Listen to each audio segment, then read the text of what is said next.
It's a great day on the pod. This is a special one. I'm talking with David Nolte, sound man, musician, producer, and genuine pioneer of the SoCal punk rock movement that helped define music in the 80s and well beyond.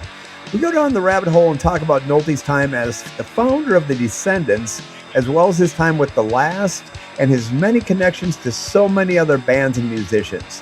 We also talk about our past reality TV experiences, why Dave feels that a punk rock attitude might be what it takes for us to move forward in the non-scripted production future. This is a fun one. This is B. Smith's Second Sticks, and we have speed. David Nolte, welcome to the pod. Thank you. I'm so happy to have you on. When I first sort of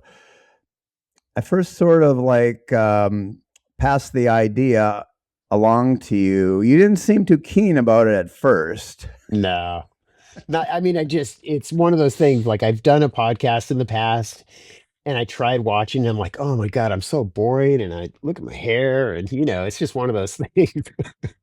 It's not like, Well, yeah.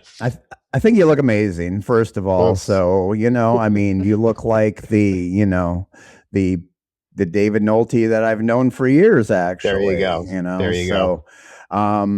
So our origins, you and me, we go back actually to a show, and we'll talk about this show, but I think we first worked together on a show called Reality Bites Back for Three Ball. Yeah. Do you remember that? Oh, I remember it very well. That was my very first show in reality TV. It was spring of 2008. And I didn't work on every show. I was hired as front of house, and so there were certain episodes that needed front of house, and that's where I was. And I look back on that call sheet, and I've worked with, like, I didn't really know anybody, Mhm. and it's all the same people that I ended up working with for years, including yourself, including Yeah. Mario. There's a ton of names on that Oh, sheet that yeah. it's just incredible. It is. That's It's a like great a who's who of reality reality shooters, and television, yeah. and the people, the stars of the show. Yeah. It's crazy. Amy Schumer, Yep. Tiffany Haddish, Yep. Theo Vaughn, Bert Yep. Kreischer. I Michael mean, Ian Black. Michael Ian Black. It's crazy. I That know, I show. know. And then the That guests show. too. Do you remember we It had got like short Cater shrift. Palin? Yeah, I Yeah, did. Cater. I know. Do you remember Yeah, Leif Garrett? yes, I remember all of these things. It's like, you don't remember them, and then you go back and you kind of look at the IMDb a little bit, and you Right, sort of right. like, holy shit, it was like a veritable powerhouse of like talent. We didn't know it then. Those comedians were Yeah, all correct. sort of breaking in, and they They were, weren't they were like, kind of under the radar, up and coming people and stuff. But it was so smart and funny. I went home after that first day. I'm like, this show's going to be huge. I can't wait till everybody sees it. It's hilarious. Same thing. I would laugh all day on set Yeah. because these people were just so funny and over the top. And I thought this is one of those shows that has some staying power. And of course, because I'm so good at picking shows, I know. was wrong. I Right. usually pick the one that, crashes and burns after season one. I blame Comedy Central for that anyway. I don't think that they actually promoted the show properly. But, Oh, yeah. No, I know. anyway, what are you going to do? Yeah. So normally on the podcast, when I'm interviewing people such as yourself, I will start by having you give a quick bio of how you got into the business. But we're Yeah. not going to do that today because your origin story, I think, is so important. Like we were talking off camera, you were literally at the forefront of a phenomenon known as the hardcore punk scene in Southern California. Right. You were a progenitor. You were there at the beginning. You were a founder. You were a pioneer. The superlative, I can keep going on, I just stop me Yeah. if if I get going too far. But it's just incredible. I admit that I didn't know more than I should have known before. We set up the interview for today. So I took a deep dive last night and this morning, and I just blew my fucking doors off, man. It's like it's crazy. It's like it's historical is what it is. Right, It's right. historical. So enough of me blabbering.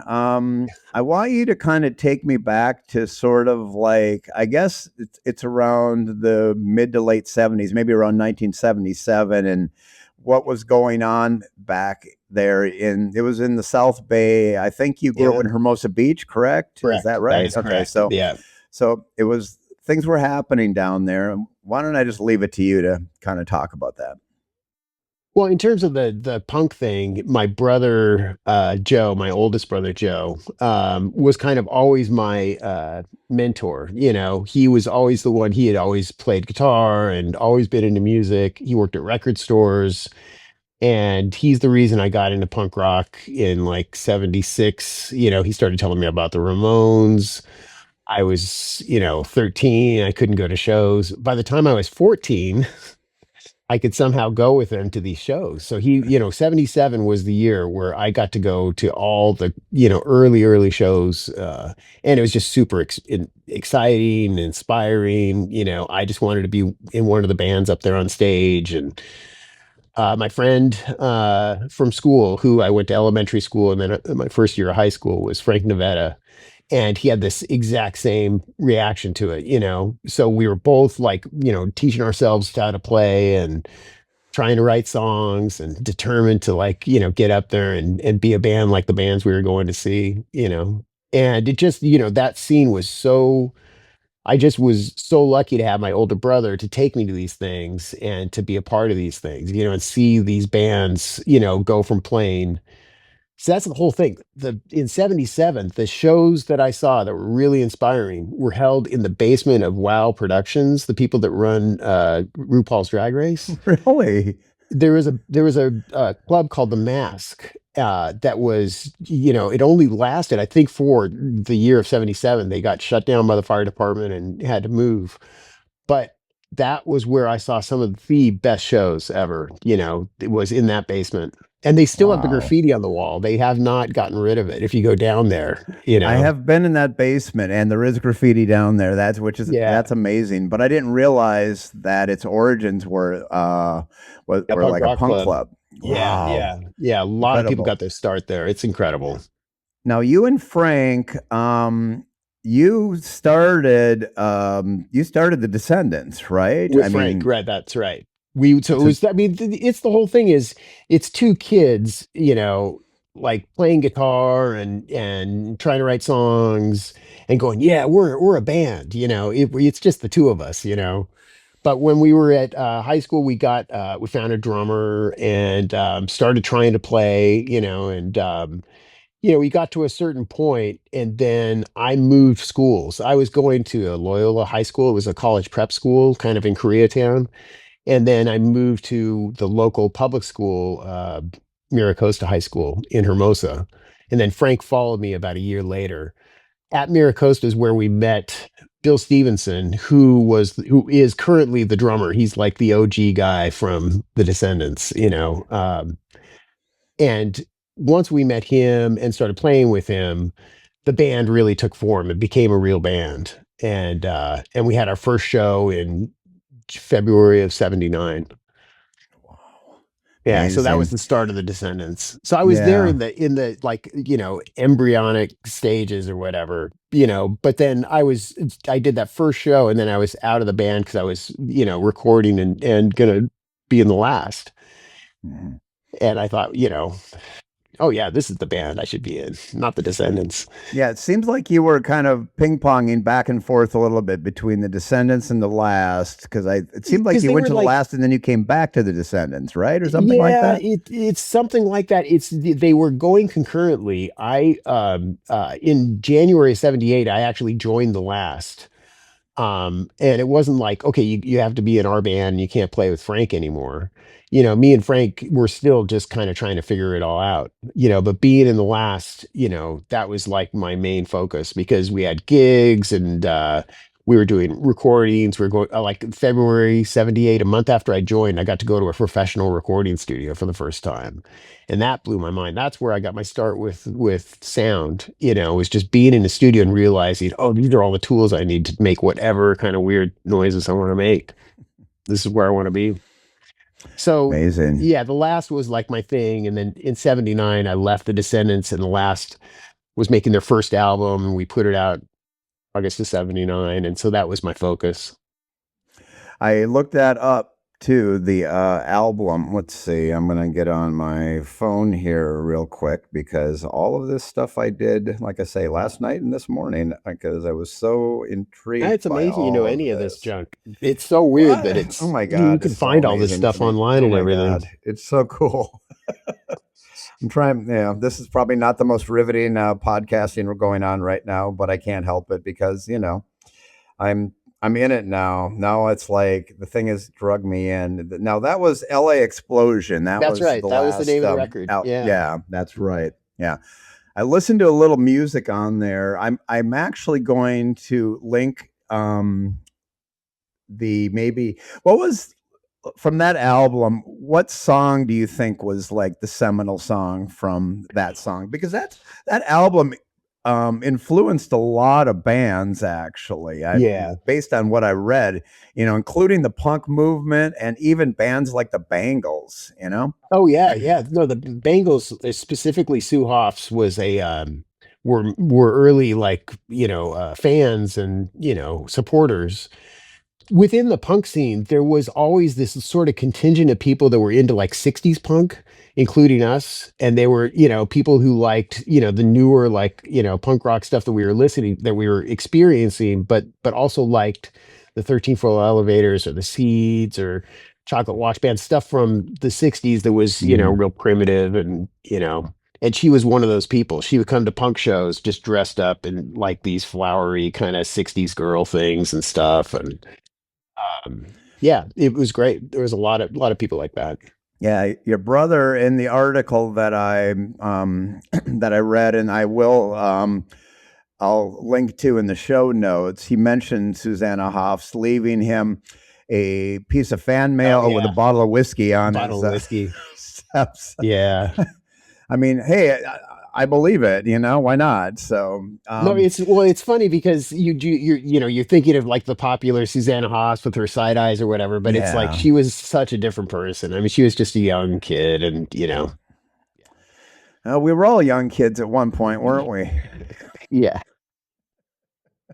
Yeah. Well, at least I yeah, still those have. days. I mean, most of my memory bank is intact. But so you had, like I say, so that was your business. You were a musician and also like a producer and a touring musician. I know Right. that you were in bands. You were in the last, I think, until the mid '80s, and then I think you joined Wednesday Week, or you Yeah, started right Wednesday after Week. that. Yeah. Yeah. No, so I didn't start Wednesday week. They were one of those bands. They were friends of mine for a long time, and they were just a trio. It was a three, an all-female trio. And they were starting to go out and tour, which none of the rest of us. That was the one frustration with Last is, the furthest away we ever played from home was San Diego, or Riverside. I mean, we just never left LA. And Wednesday week, right when I was sort of getting dissatisfied with the way things were going, they were like going out on these self, finance, self put up, tours, going to Texas and Arizona and all these different places. And I just thought that sounded like a lot of fun. That was my first venture into touring was with them Oh in like yeah. 85. Yeah. Yeah. Let me ask you this, and I don't know, I don't want to like scratch a scab here or anything. Do you Uh-oh. have any regrets about the last time you left the Descendants, kind of seeing what they morphed into? Oh, of course. I mean, but not so much regrets, but you do sit there and you think like, God, if I had just, done XYZ, I could be, you know. But it's like there's the reality of the path that they had to take to get to be the descendants that they are now, and that was just not it. It was something that just I don't think I would have survived. I think Yeah. I would have gotten to a certain point of like sleeping in the van or doing crappy shows and just been like, dude, I don't want to do this. I've always had like a good job, in the background of being a musician. There's been a couple of years in my lifetime where I've lived off of music income, but for the most part, I always either did graphics, I worked at an ad agency for a while. In the early days, I worked at Hughes Aircraft Company. Like I always wanted to, have like a decent place to live and not have to flip burgers or whatever. So that was kind of, I think, the biggest thing that kept me from like going off and being with the Descendants, who were just like, you know, living in the rehearsal studio and then traveling in the van together. And just, you got to be a certain type of person to be down with that, like year in and year out. And so that's why it's not too much of a regret because I don't think I would have made it. Well, you were also, I'm kind of going bouncing around here between like eras, but you were also there when bands like Black Flag Oh, yeah. were established. I Yeah. remember in the same article that I was reading, where they interviewed your brother, you got, I think you got a call from Greg Ginn after Yeah. the last, produced and released their first record, and he was like, Yeah. "How did you guys do that?" Obviously, Greg Ginn is the founder of Black Flag, and Yeah. they're historical as well. So, Yeah. how was what was that scene like, like back in That like the was late great. 70s? So it was, there was an abandoned church, well, not abandoned. There was a church that had been repurposed as a uh craft center or Yeah. whatever. This church right near downtown Hermosa Beach. And Greg had set up an office for his SST transistor ham radio stuff. And that's where Black Flag also practiced. Once we met Greg and Keith and Gary, the all the guys in Black Flag, we became friends with them. We were the only two bands in town, and we just would hang out together all the time. My brother ended up moving into that church. That's where Susanna Hoffs left him the whiskey and whatnot, and that's where they filmed the decline of Western civilization. The Black Flag stuff is all down in this basement of the Hmm. church.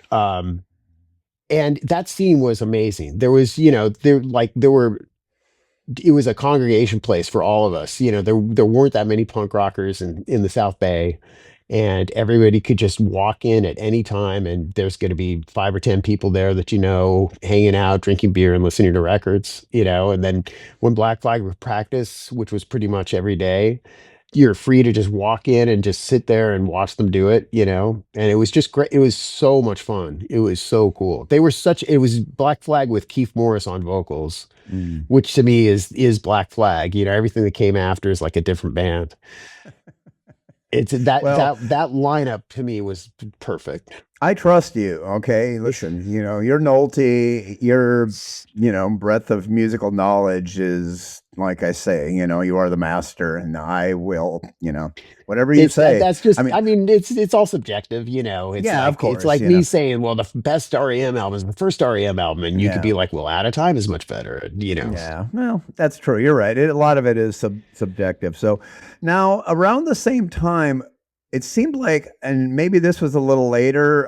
Wasn't Didn't Long Beach have its own kind of scene coming on, like with the Oh Minutemen yeah. and stuff like that? So the Minutemen were like a San Pedro band. Hmm. The Suburban Lawns were from Long Beach. There was Yeah, another band from Long Beach back then.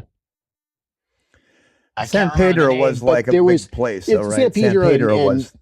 it's like right next to Long Beach, and they Yeah. share this Hmm. port down there and all that, Hmm. So Hmm. it was like, yeah, there's like the South Bay, then there's Palos Verdes, and then there's the South Bay, or whatever you would call Pedro, Wilmington, Long Beach.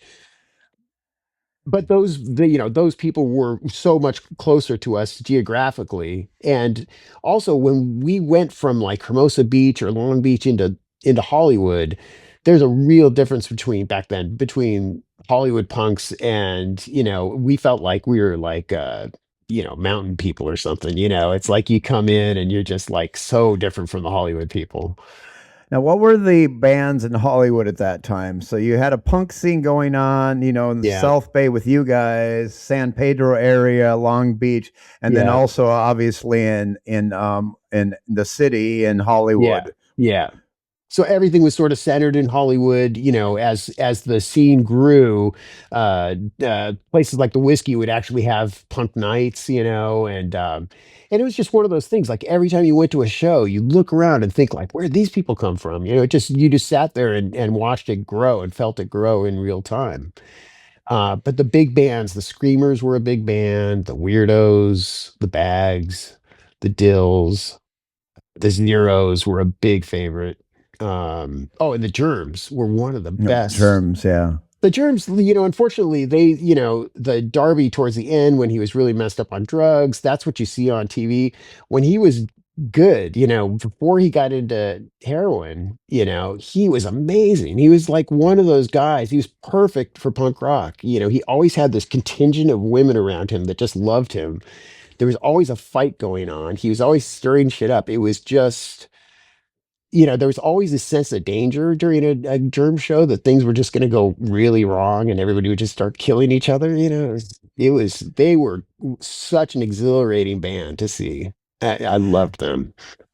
Now, knowing you, obviously, I met you uh, quite a ways from Yeah. your punk origins, Right. but Right. you've always struck me as a fairly mild mannered or fairly, quiet, Yeah. calm guy, super nice. I mean, I'm trying to implement a punk persona into the Oh, yeah. David Nolte I know, and I'm having a lot of trouble with that. Well, one of the things is it's not, there's no, I never fronted a band. Well, I mean, I sang with the Descendants, but it Mhm. wasn't like that kind of thing. I was never that person. I was really into that sort of, typical punk sort of attitude. Mhm. But it was not for me to do it. I just wanted to watch it. So I never had, I mean, if you get me talking about music, sometimes I could be really like aggro about, bands that I dislike for whatever Yeah. reason or, but that's as far as it goes. Okay. Well, like I say, you seem almost like if there was such a thing back then because of you had one one foot in, you were firmly entrenched in the punk scene, and then the other Right. foot was like, I need to have a regular job, I need to have a Oh yeah. steady employment, I Yeah. need to kind of remove myself. So you were kind of like not a corporate punk, but like almost like a grown-up punk, I guess, basically, because you're like, Well, I gotta have, I gotta be able to put bread on the table, right? Well, there was one time when I actually moved into the church, and Oh, okay. it lasted just under a week because I couldn't take it. I mean, and I was so young, I realized like, okay, if I can't at 16 live in a church which has, no plumbing, no, there's no bathroom to go to. You have to go across the street to the Altadena and use theirs. There's no Oh, shower, there's no kitchen. Jesus I Christ. mean, it's just like you're waking up and going outside to take care of things. It's weird. You gotta love what you're doing to put yourself through To do that, that, I know, I but know. it's crazy when you're young, you can do that kind of stuff. I remember I had a short run. First time I went to California was Santa Cruz in the mid Oh, 80s, right. and I slept in my car for 3 weeks because my buddy Yeah, and I see. didn't have a place to live. Right. We ended up in Right. a boarding house sharing a one room with two other people. So there's four Jeez. guys in a room in a boarding house who would just retire to our corners of the room Yeah. when we'd each Right. have our corner. But then You that look must have back on seemed that like, now, yeah, right? right.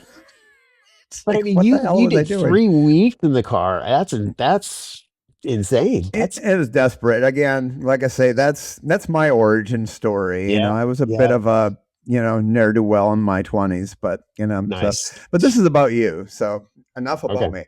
me. So anyway,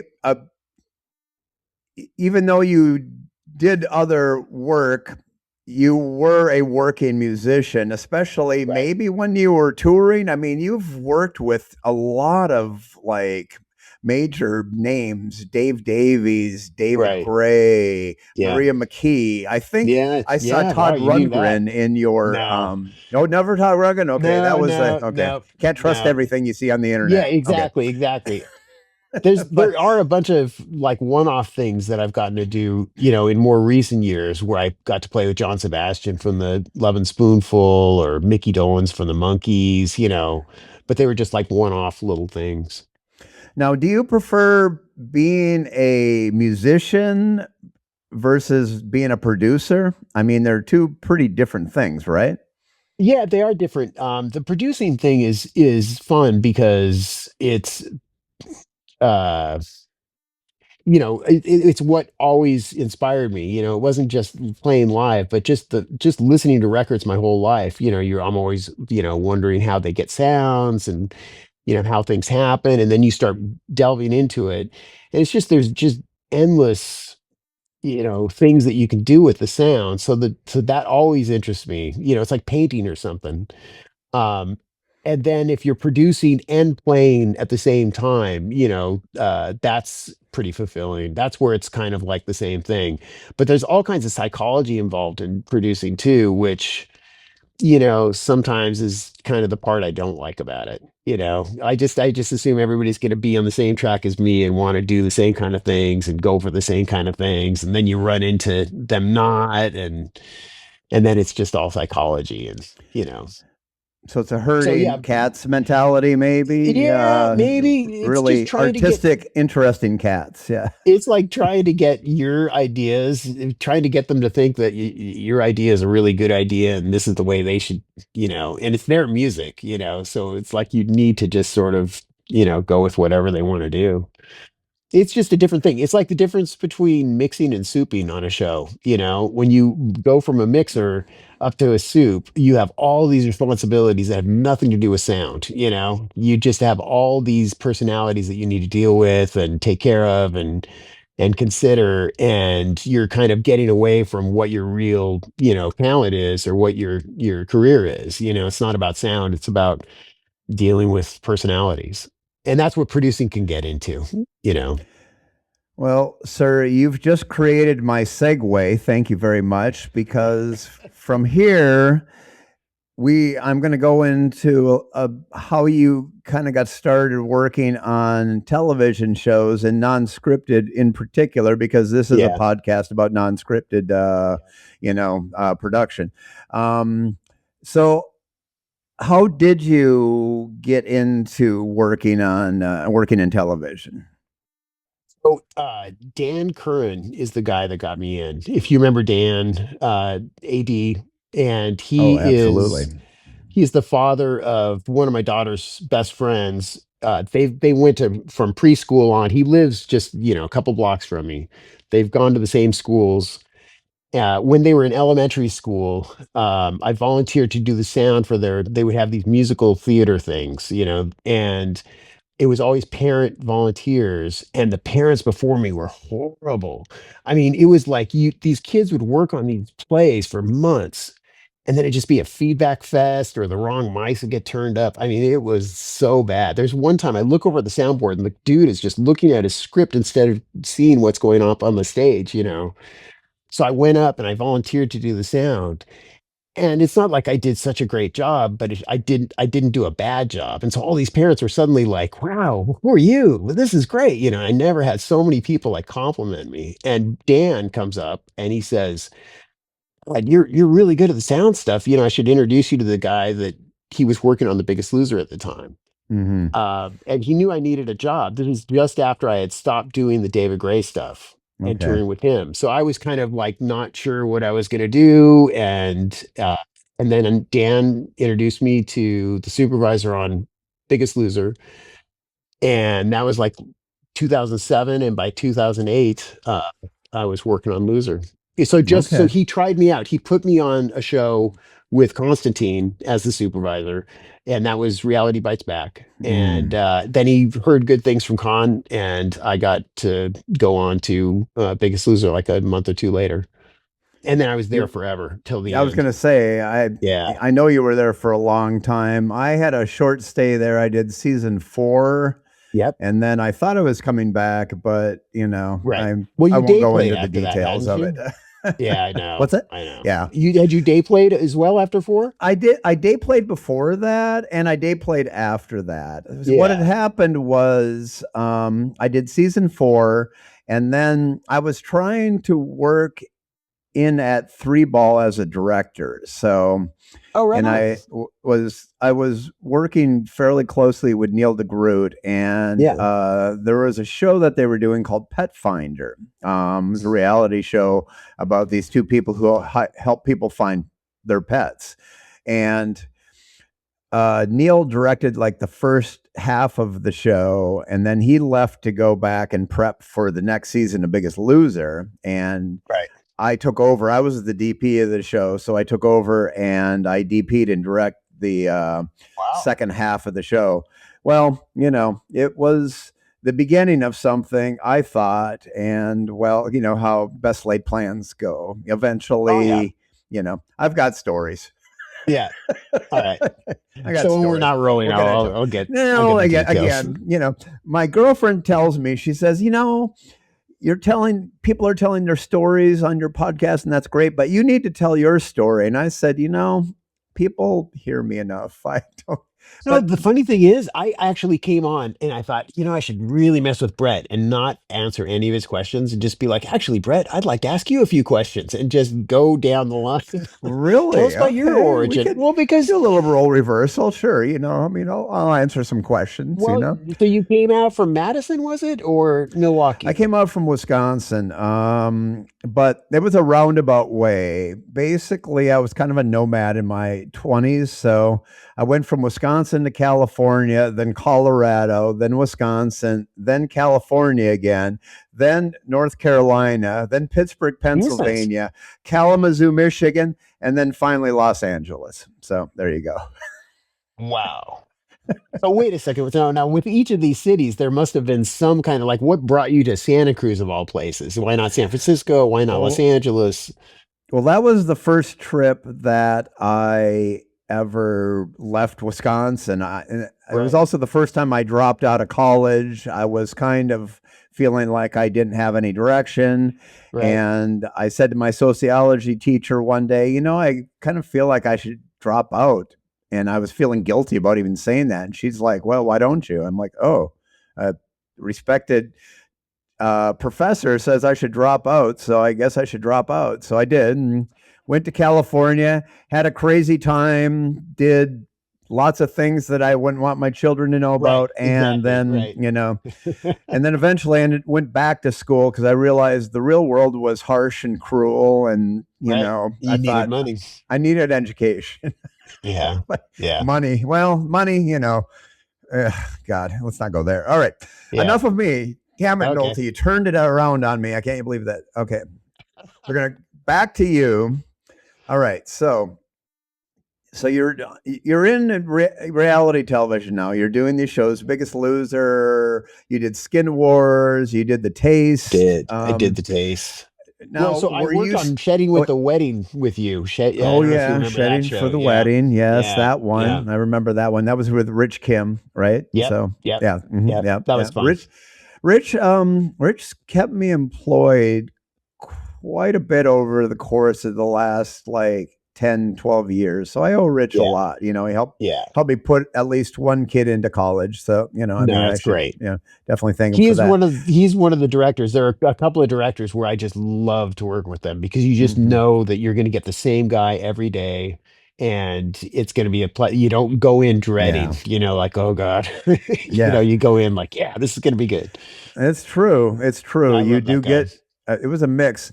I think, well, I mean, everything has been kind of tipped over upside down right now, and directors are dealing with their own issues, Oh especially yeah. with, whether to go FICOR, whether to stay in the DGA. I've Right. talked to a few directors about that dilemma, and that seems to be an ongoing process with the DGA if they are Yeah. going to allow directors to go FICOR. That way they can work on shows, make a living, go to other countries and work, because I Yeah. think, that was a big issue. But I can't really get a director at this point who wants to really just spill all the beans on it No, of because course, it's it's, very yeah. political. Again, Yeah, you, yeah, there's an old saying, "Don't shit where you eat," and exactly. Yeah, I I try I not walk to. a I Swear. walk a very careful line on this podcast. I Yep, definitely as you don't want to should, piss off the wrong people because I am as you still should. attempting to make a living in this, in this But then industry. So, right before you decide you want to retire, just go for it.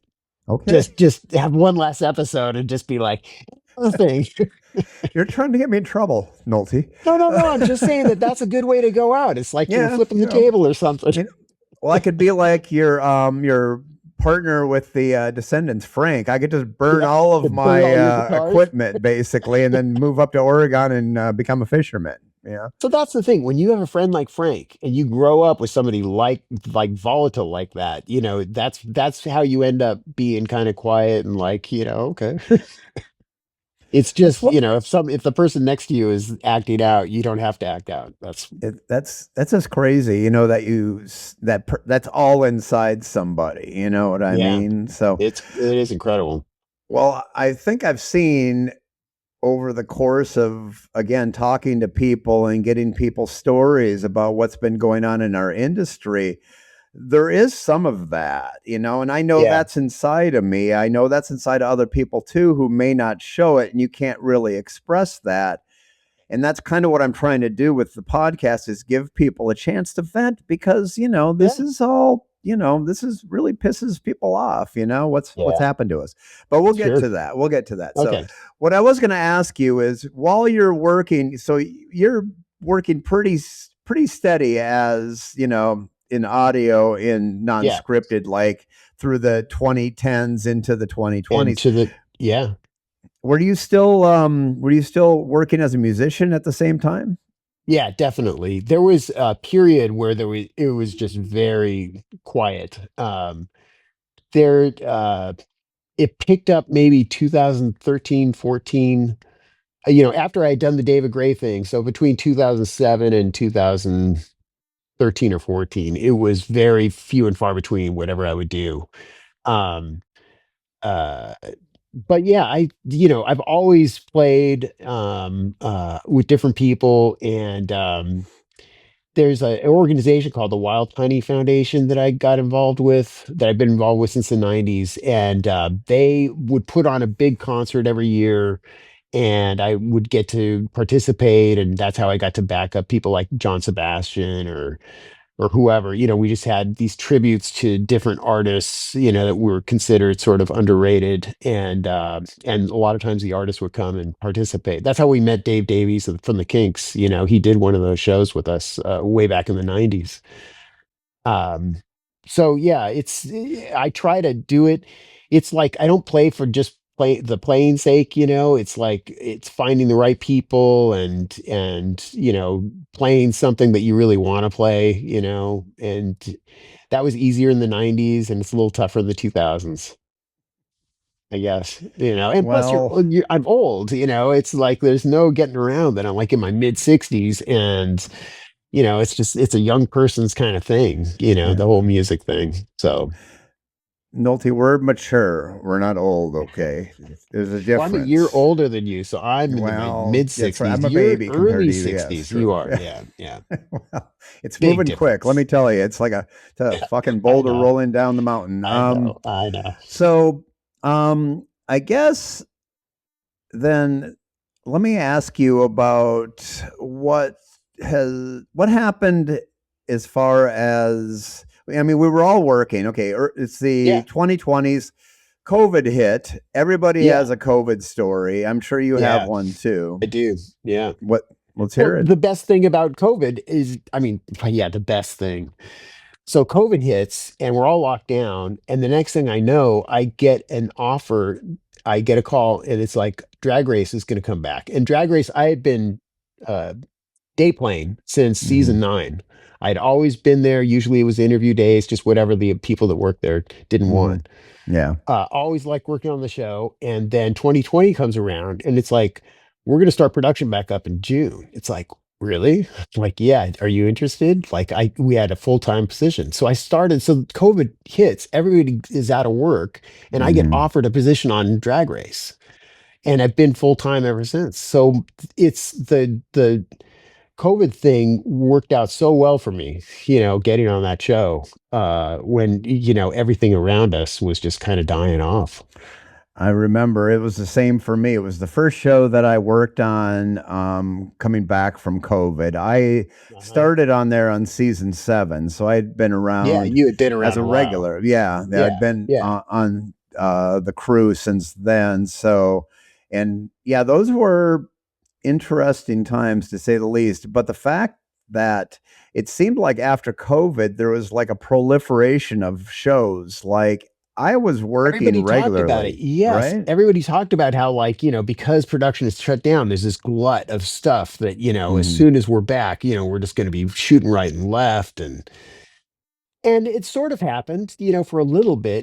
That was a weird time. The whole, like, what, like 2021 through Hmm. 22 or 3. It Hmm. was everything up to that strike. It seemed like things were moving in the right direction, and then it just went south. Is that what you think was, I mean, in your opinion, was it the strike that maybe sort of started to change things? I think it changed people's attitudes. I think that the result of the strike, was a different thing in different people's minds. I think that some people thought that as soon as the strike was over, there would, we'd go right back to normal, if not, have even more work.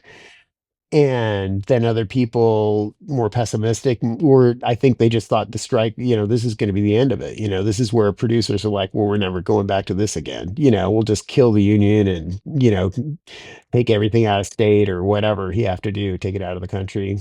So who knows, Yeah, that seems I to guess. be what's happened for sure. Yeah, I mean, there are some people who directly connect the sudden downturn in non-scripted production to the strikes, both the yeah, writer's strike and the and the SAG after strike. yeah, yeah, I think, like most everything in life, I always think that there's not just one thing that, correct. It's a you perfect know, it's storm, it's a right? confluence of Yeah, things. It was right, the writer's strike probably had something to do with shaping the attitudes right, of production exactly. companies, Yep, I but agree with I that. also think that streaming and how that's Oh completely yeah.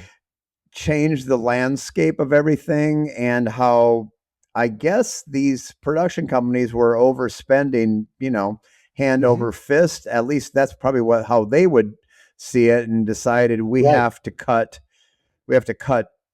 budget. And I think that when you're trying to cut budget, the first thing Yeah. you do is think, okay, let's cut the number of workers we have. Sure. Sure. Yeah, So, I mean, that's true.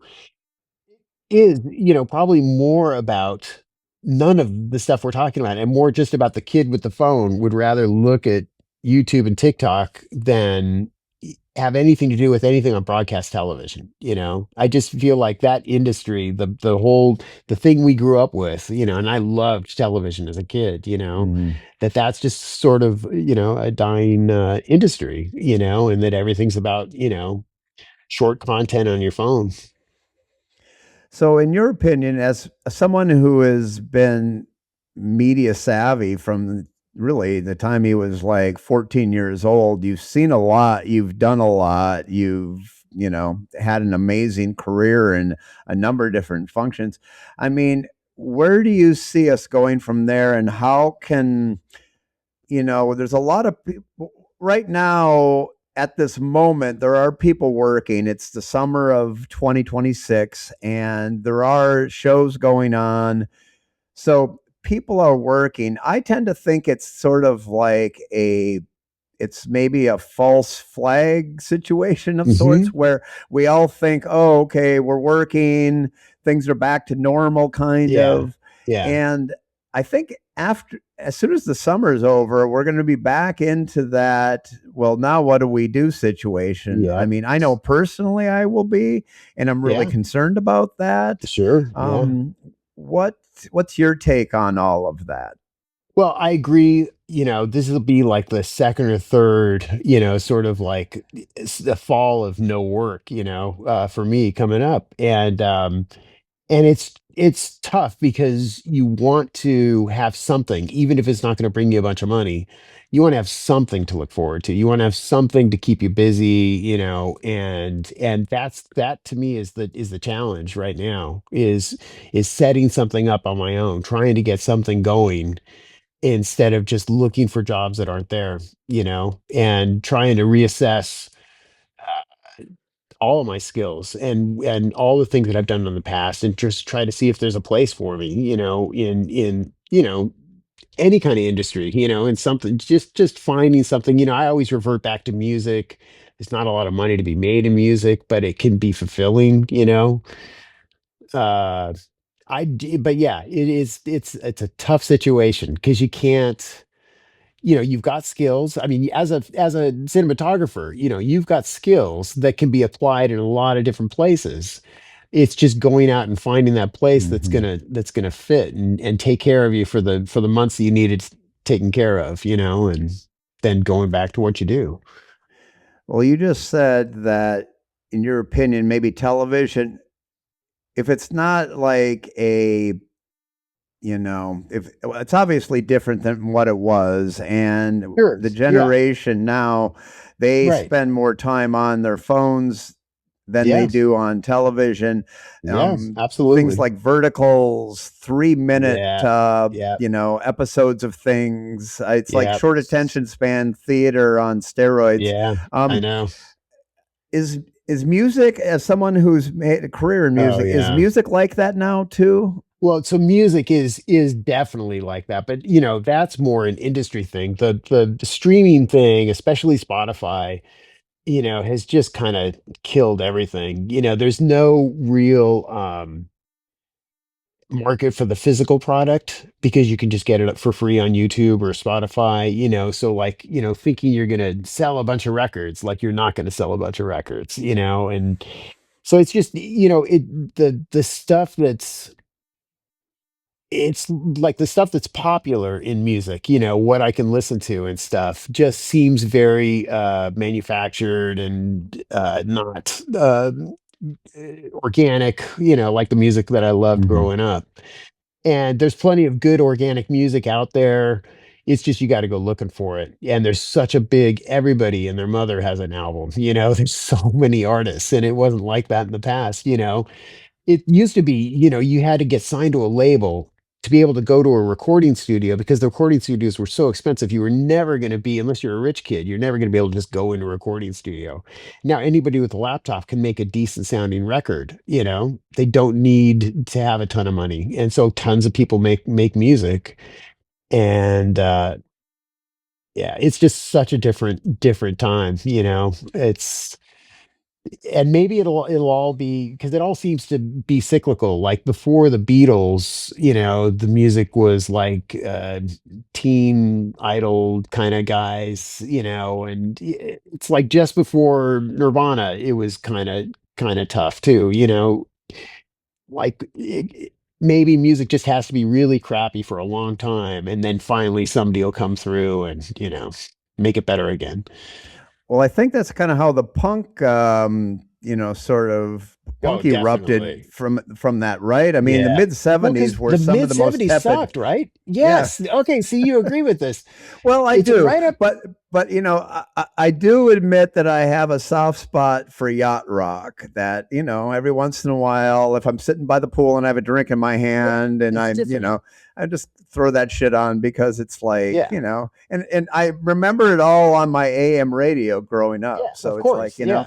but yes, I mean, that shit was really pablum and punk rock, Yeah. kind of It blew was a up, I reaction think. to It it. needed, Yeah, yeah, it was a reaction. complete reaction to just it was the thing that was 75, it was the especially bad year, like all the groups that I've been listening to since the late 60s through the early 70s were just slowly declining, especially the Rolling Stones is the perfect example, like the Goat's Head Soup, It's Only Rock and Roll, Into Black and Blue, like those albums were like the death of the band to me. You know, they had made such good albums up to Hmm. 72, and then it Yeah. was just like, "Ooh."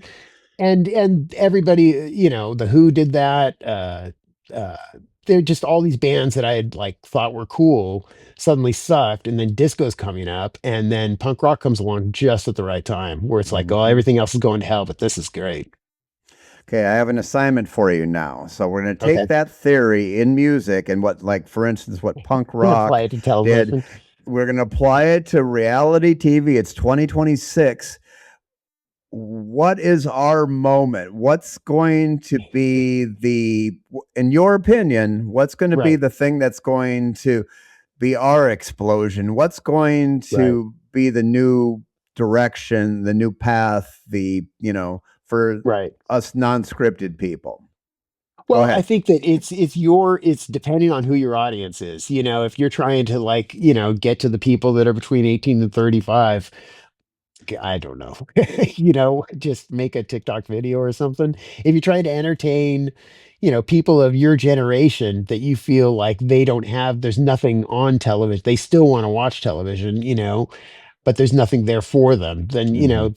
that's kind of the thing to think about. And as with anything, it's just whatever's inside you. If you think that what you have a creative idea that could really, you know, change things, then you just go for it and do your best and get it out there. But it's there is like a DIY kind of aspect of punk that always was there, and that's what I feel like. So I listened to the podcast you did with Mario, Mhm. and when he was talking about, you know, going and making either a documentary or pilot or something on his own, and he was like It, asking you guys to do it with him, and Yeah, it was what they call verticals now. It's where yeah, instead of holding your phone like this, you hold it yeah, like you're that going like because that, that's how a yeah. lot of people view, things. So are And you guys literally walking around like filming them like we well, we were film? using cameras, but Okay, the intent was that it would be seen on on phones a in that phone, way yeah, by, exactly, by the heathens who view things like this instead of like that. It's like, come yeah, on, just turn your phone horizontally. You no, can view things full frame, people. But, that's the point is if the audience wants something like that, then maybe that's a direction you want to go in. Like back in true, the late 70s, the kids needed something to energize themselves. right. The stuff on the radio wasn't doing it. So let's, crank up the volume and, Right. and show our, react to what was going on. So, That's really, I mean, it's always going to be about content, you know, no matter what format you're doing it in or whatever, you know. I think just pushing the creative, you know, just getting being as creative and out of thinking outside of the box and, you know, all that kind of stuff, you know, not I think there's a lot to be learned from current sort of norms within the reality shooting um that you should break, you know, that you should really just look at the way things are done and not do it that way, just for the sake of not doing it that way, just so that you have something, you know, that's different. And then the content, just being as creative as possible with the content, and you know, there you go. David Nolte, you have the heart of a punk rocker. It still Okay. beats. It still beats in there. I can tell. I mean, just the fact. Just look at the genre and just do it raw and do it different. I mean, Yeah. that's really the I answer, mean, right? just React. yeah, no, truly. It'll just feel good, even if it fails. You know, it'll feel good to just, you know, not do it the way everybody tells you to do it, you know. We got to try something, man. I am I'm working totally on it. on board. Uh, Okay, good. I got to tell you, this has been so fun talking Yeah, with I loved you it. It was and great. I was going really worried about down it. Yeah. into your history, and you have done so much. And I the term legend gets thrown around, and I am guilty of this as well, but you really are a legend, and people need to understand how important that your contribution to seriously you're important to where modern music exists. It's the truth. I mean, am I speaking in So I can hyperbole? see, Well, no, maybe, the but thing is, it's cool that you say all that stuff. It's like, all the cool stuff that I got to do is because I was in the right place at the right time. And it was usually because I was there because my older brother drove me. I don't feel like I'm a pioneering person, but I definitely know that I was privy to a lot of stuff, a lot of stuff early on that ended up becoming really historic. That I'll acknowledge. okay. Well, the historians will, they will tell us, they will set us straight. And I have a feeling that music students will be reading about you in the years to come. So, David Okay. Nolte, thank you All so right. much for Thanks for coming having me on on. today. And Yeah, I we'll liked it. revisit this. We'll circle around here in a bit, and we'll see where things are and where you and I are. Who knows? Well, I'm just gonna, yeah, and I'm waiting for that podcast where I get to ask the Okay. questions. All right. That's Okay, coming we'll do up. that. All right, man. We'll put that on the docket. Excellent. Thanks again, and for everybody watching. And I hope there's a lot of people, because this is a great man, and you need to watch this podcast. This is B. Smith Second Sticks, and yes, we are still speeding. Thanks again to David Nolte for joining us. If you happen to be listening, thanks so much, and please share the word and hit like and subscribe. B. Smith Second Sticks is produced and edited by Brett Smith. Our music is Hit and Run by the Sluts with Nuts and is licensed under an Attribution 4.0 international license. See you soon.